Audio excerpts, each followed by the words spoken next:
the UFO experience is never as bad as they think it is. The ideal situation would be that the person never remember anything, because they have been coming since the beginning of time, since the beginning of Earth. They have been here from the very beginning. As in my books, it talks about how they were responsible for the recreation of life on Earth. And they've been taking care of us all that time and checking on us. So they said the ideal situation would be that the person never remember anything and go on with their life. But the problem is the additives in our food, the pollutants in our atmosphere, if the person is on any kind of medication, if they're on any kind of drugs or alcohol, this changes the chemistry of the brain, and it colors the chemistry of the brain. So if they had an experience, they are remembering it in a distorted fashion, not in the way it happened. Sometimes they'll have dreams, or they'll have bits and pieces that they remember, but they remember it in a distorted fashion. And because fear is the strongest emotion a human has, they will naturally be afraid of it. If you don't understand something, you're going to be afraid of it. So they color it with fear and this emotional response. So naturally they think something bad has happened to them. But when I work with the person, I'm able to remove that conscious part and get to the real event, the real circumstance of what happened, and it's never what they think really happened. Once they find that out, they'll say, well, that wasn't so bad. I can live with that. So that's my job, is to make people understand these things. So the first thing I would say is don't think it is a negative experience. There's always an explanation for what's happening, and it's not near as bad as you think it is.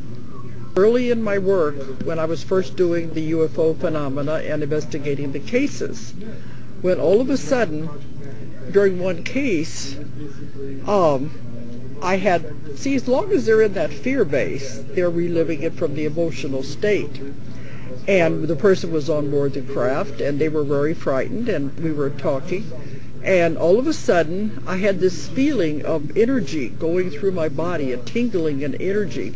And the voice changed that was coming from the person, and they said, she's the one we're supposed to tell.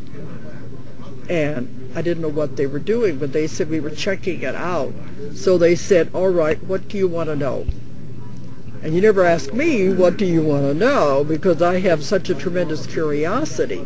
So they said, you have been given permission, we will answer any question you want. And that began the work that was the custodians, and the convoluted universe has followed from that. But it not through one person. It happens time and time again through all the people I work with.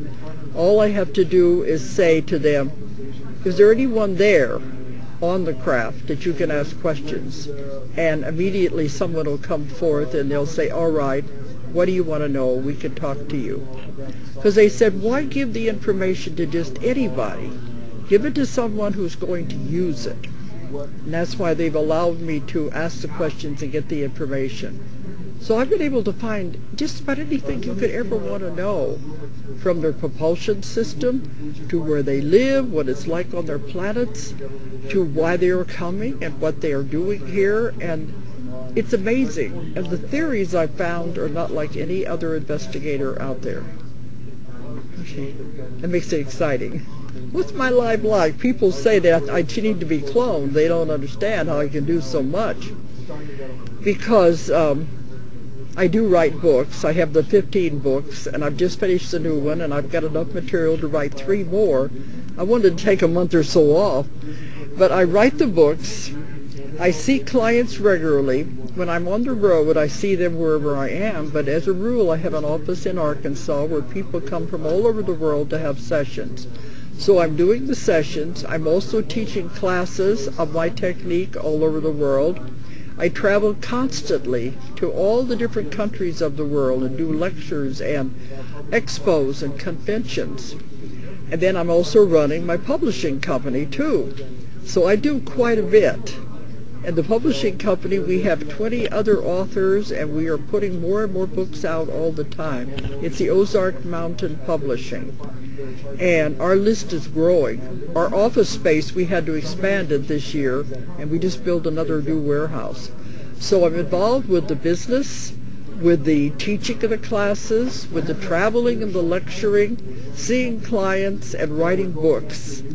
And I also have a weekly radio show, so there's a lot I do, and that's only scratching the surface anyway.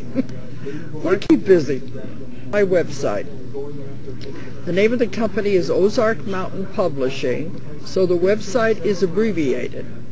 It's www.ozarkmt.com. Or for anybody overseas, it's ozarkmt.com. That's my website. We also have an 800 number if people want to call in with that. 1-800-935-0045.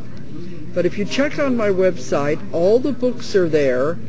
My schedule of speaking engagements is on the website. My list of classes are also on the website. And if anyone wants to have a private session, they call the office or go through the website to schedule appointments. So you can contact everything through the website. Okay.